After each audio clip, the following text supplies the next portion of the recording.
Good morning po. Naghahanda na naman po kami sa school. Nag-toothbrush yung dalawa.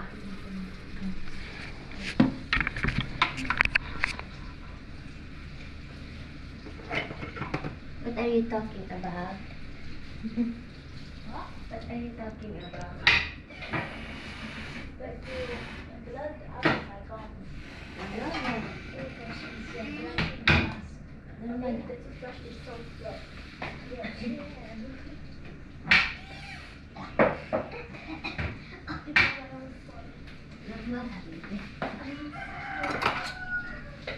Ngayon na si Mibo. Nagising na siya. Morning ano na siya. Wake up na. Alarm clock si Mibo. Gising na kayo. Sabi niya. Wala, nagigising siya. Nahi, it will not be late. Kahapon, late yung bus driver. Dahil ng eleksyon.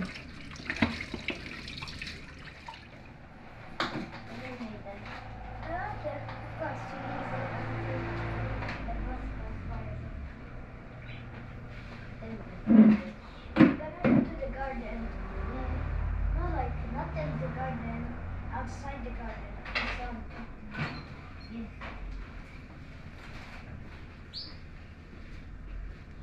Wow, it's sunny. Sunny. Hinihintay namin yung bus. So yung dalawa pumunta sa garden para tignan si Mibo. Tignan daw nila. Is it time? Yes, Mama. Careful.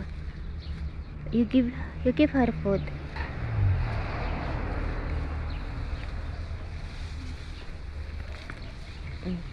Hi, Dada. Her food is here. Give her. Can I give him an academia? He like academia. Which one? This is the that? La, put here in the ground. Never. She don't have water now. Mibo, come here now. Where I take academia. Put here in the ground. Maybe take the academia. I don't want to step in your shit. Let her stay here first. Enough. She will eat. Come here, my chicken. Yeah. I cannot go around. Keep it. Hala, eye close. I take this.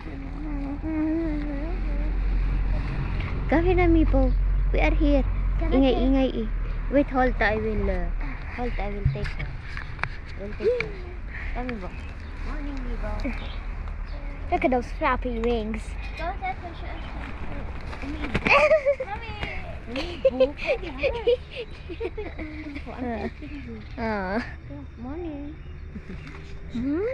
Morning. Gigil ako gigil. Good. Bigger eye. Good morning. Wala maiwan siya. Let her eat. First, David can't go wash your hands. He's here.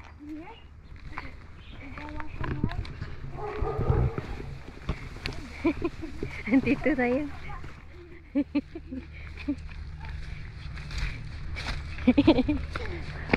Bonjour.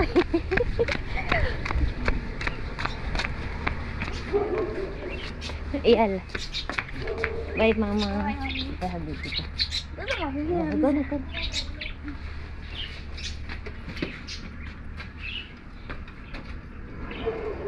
Laki yan. Coming.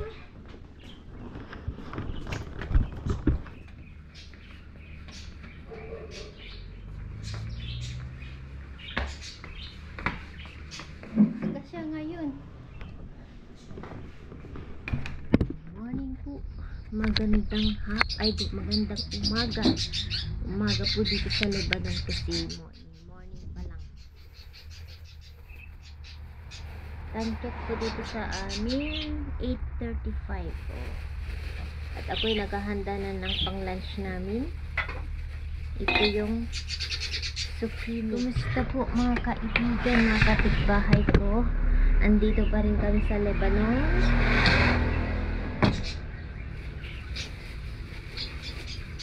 Maghahanda po tayo ng pang-lunch. Ito po yung zucchini. Yung pusa, sinasabi nila pusa.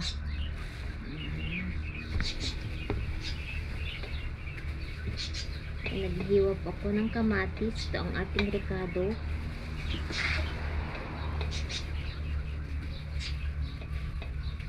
Dito sa Lebanon, medyo maaraw na siya.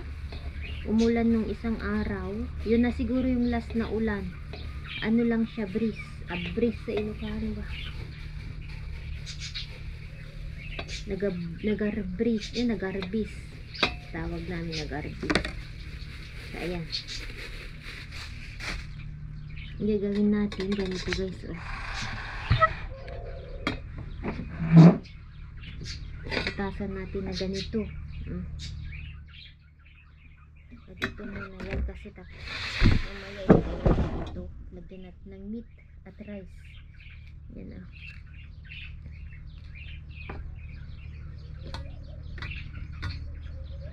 Ganyan.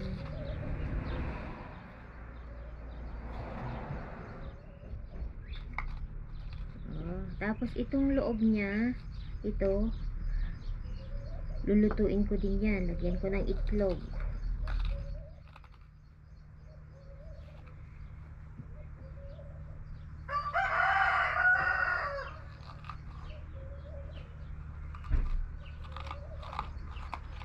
Wala ang mga bata, may pasok pa sila. Patapusin ko lang ang kanilang pag-aaral, tapos saka kami uuwi. Wala, nakakatakot talaga yung nangyayari sa Pilipinas. Daming accident. Kaya sabi ng asawa ko, mag-ingat kayo doon ah. Tignan ko daw mabuti ang mga bata. Kasi nakita niya yung video guys, na yung bata na namatay. Sabi niya dangerous. Be careful please. Sabi niya.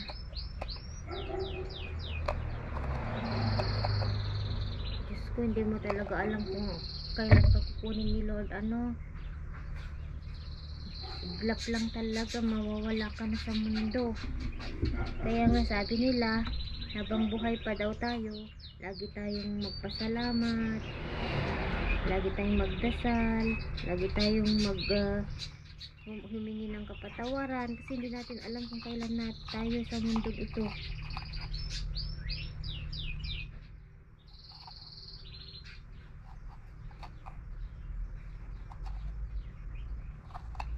Magkonfessal, ganun. Mag-confess. Eh sabi ni Mr. wag daw kami mamalagi sa maraming tao ba. Yung alam nyo. Sa bagay, sa probinsya naman kami. Mag-stay.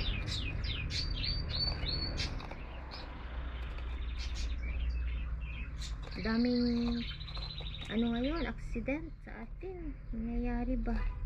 Dapat kasi tawag nito yung pagkuha ng license ba, driving license, dapat strict sila, hindi lang basta-basta na sige bira, babayaran mo, magkaka ka lang. Dapat yung may mga exam ba na serious exam.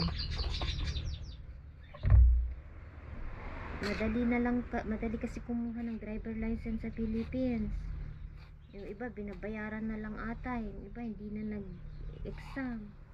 Dito mahirap guys, hindi basta-basta.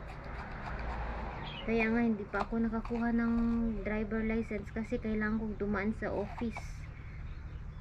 Wala kaming time and wala pang budget sa ngayon. So, and then pag ma-fail ka, kahit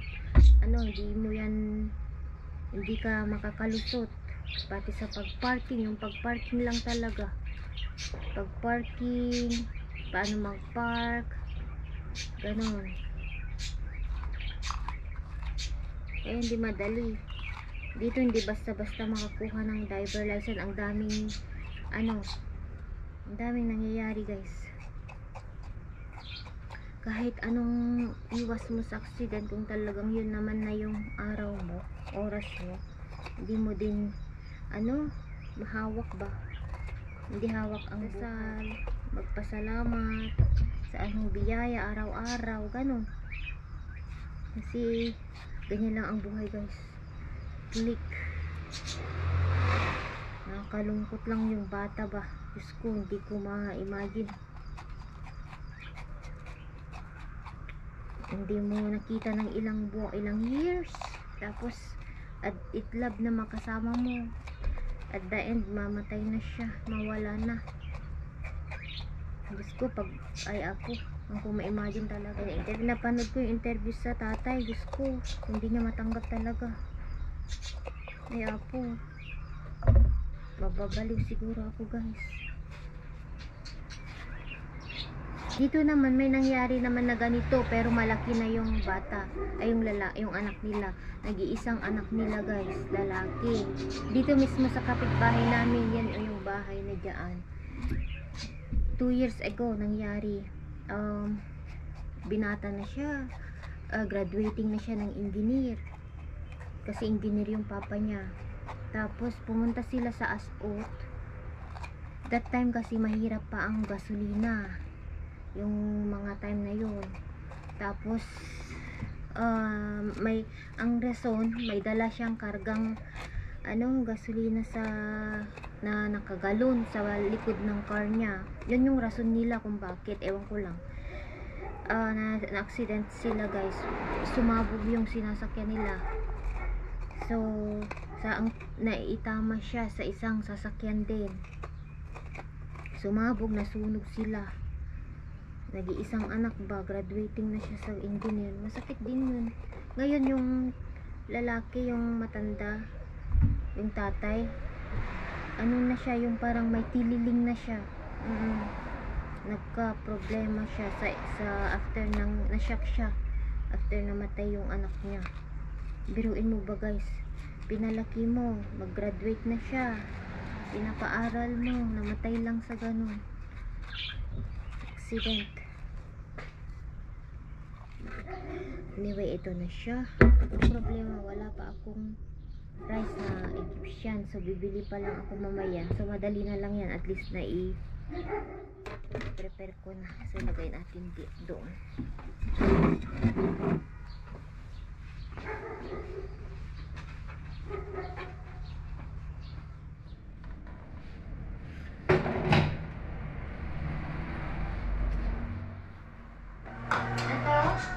Yung loob niya, mamaya i-ano ko siya, lutuin. Gawin kong ukoy guys. Hindi ko tinatapon. Alam yan ng mga kapwa nating kababayan na ito, kinakain yung loob.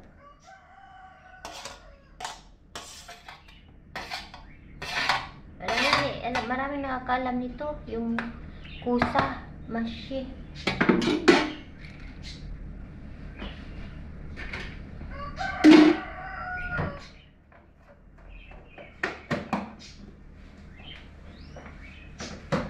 Gusto ng mga bata yan kasi may rice sa loob at meat, yung ganito, ground beef.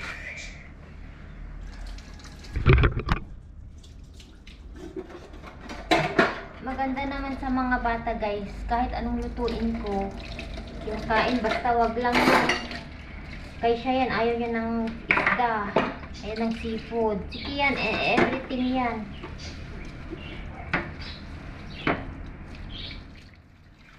Kaya lang mabagal siyang kumain guys. Alam mo, nguyain niyang mabuti. Talagang pinong-pino. Sabi ko, sabi ko minsan bilangin ko ba, 6 lang na ba? Tapos nguyain, ano yun na sabi, hindi daw sanay. Kaya mabagal siyang kumain. Siya yung minsan hinihintay ko. Kasi talagang parang gigiling niya yung kaya siguro siya payat. Thank God, hindi naman siya nagkakasakit. Thank God talaga. So, ayan. Waiting ako kay Mr. kasi tulog pa siya. Ito, kasi papainit ko pala ito kasi ano ko na.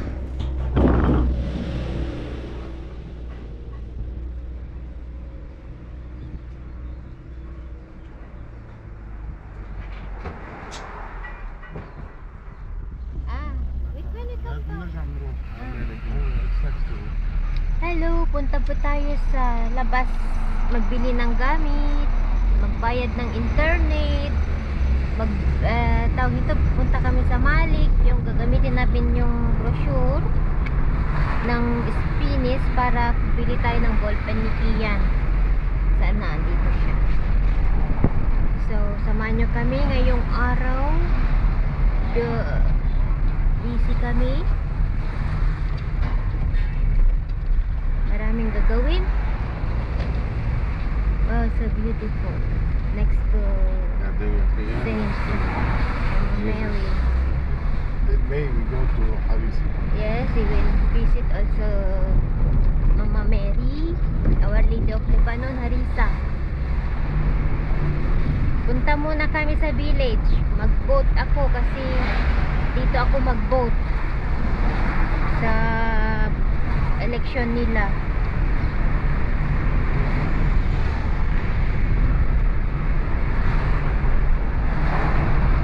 So, we will go first here.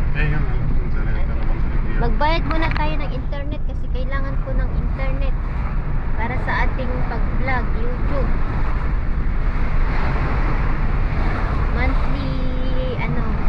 Monthly kami magbabayad. Ay, magbayad tayo guys. Ako lang ang pupunta. Alam ko naman yung office nila. Ayan, nakabili na po kami gamit ni Kian. Free ito.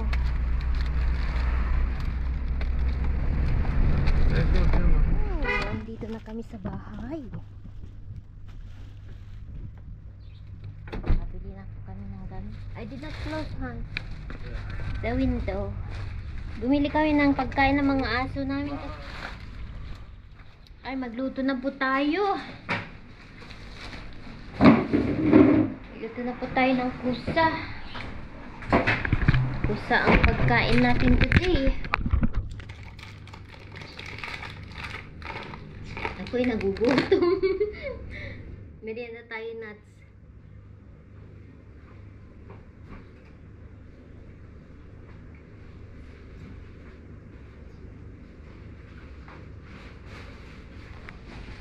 Pakainin natin yung mga aso kasi gutom na sila. Nawalan kami ng food nila.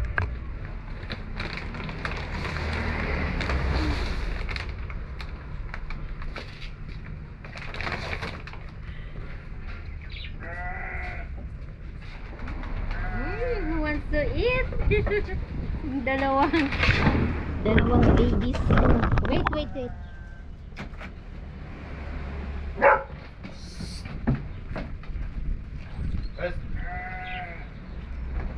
They are hungry. The two babies. Wait, Naku, agawan na sila, oh.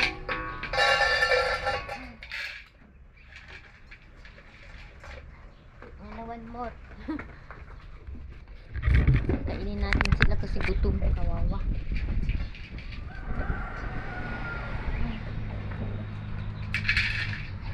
Okay. Oh.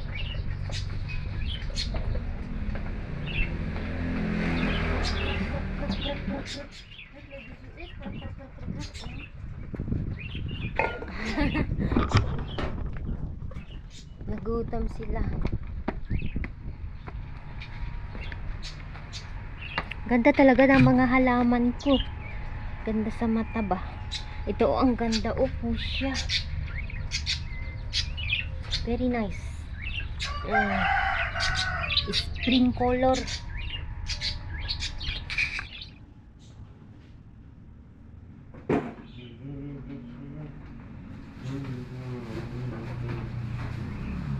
You know, now only I know that they like Hydoli birds. Lettuce.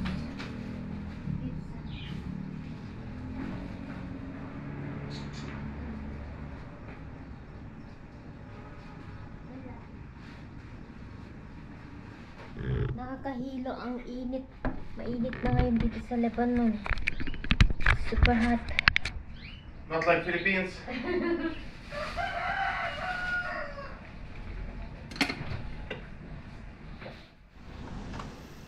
Hi guys, maingay po ang aking kusina dahil po sa exhaust fan. Yan, ito na po yung mashe kusa mashe, yung zucchini, potato, And ito yung loob ng potato, ay ng kusa, yung zucchini.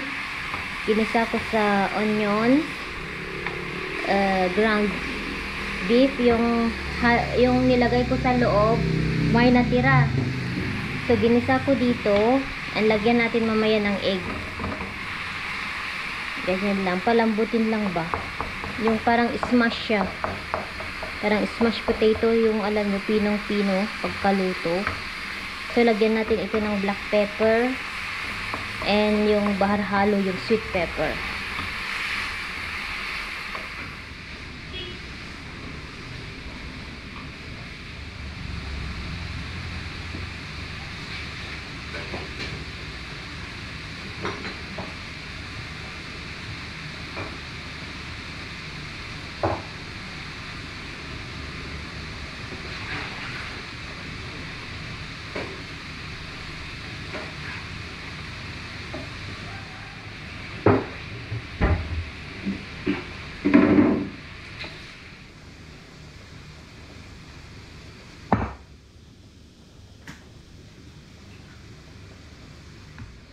Hi guys, kumakain na po ako.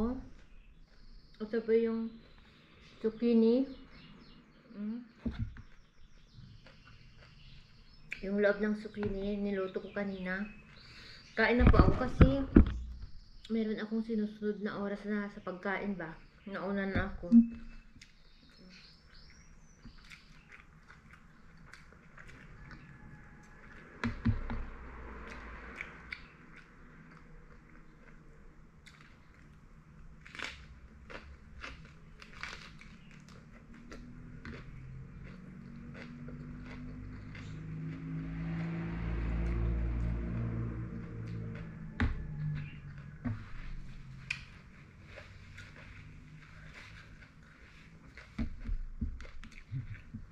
I will take na matutulog kasi ako. Inaantok ako. Take a sleep? Yes, I want to make you vlog because I miss you so much. Ang audio may lapo. Again. Yeah, mommy wants to sleep because I wake. And I mommy will sleep. and Oh, are you free? Kian wants to eat because I'm hungry. Yeah. Ayan, i-vlog ko muna yung niluto kong kusa before I sleep. Ito yung kusa, guys. Yan. وصل دغري. Kusa ulaban. وبطاطا. ما تفتح شيل اللبن حط بصحنك ما إيه. تفتح. Eh. او حاطينه كيس صغير. Like, like, like this. بورسلان. I want to lay down. So, I feel sleepy. يلا. I'm very hungry. ليش هالقد؟ جيب اثنين منها. ليش هالقد جوعان؟ أنا ما كان عندي كثير طعام كان ما كانش في عندي كثير طعام. Ayan lang. One way. ما Matutulog na po ako. Kasi napuyat ako gabi. Gumawa ng tinapay. Gumagawa pa rin po ako ng tinapay. Hindi ko pa pala pinapakita sa inyo. Ano? Kasi inaano ko ang mga balag namin. Kaya sabi ko kay Mr. magtulog ako. Kasi maaga ako kanina. Nagising, hindi na ako natulog. Ay, pasok ang mga bata. Ayan. Sa mga baguhan pala dito kami natutulog. Pwede po. Tanghali pa lang dito. Kahit 2 hours matulog ako. Magising ako around 5. Ah? La, iyat mama. Yala, bonne. What? I will sleep. I can sleepy.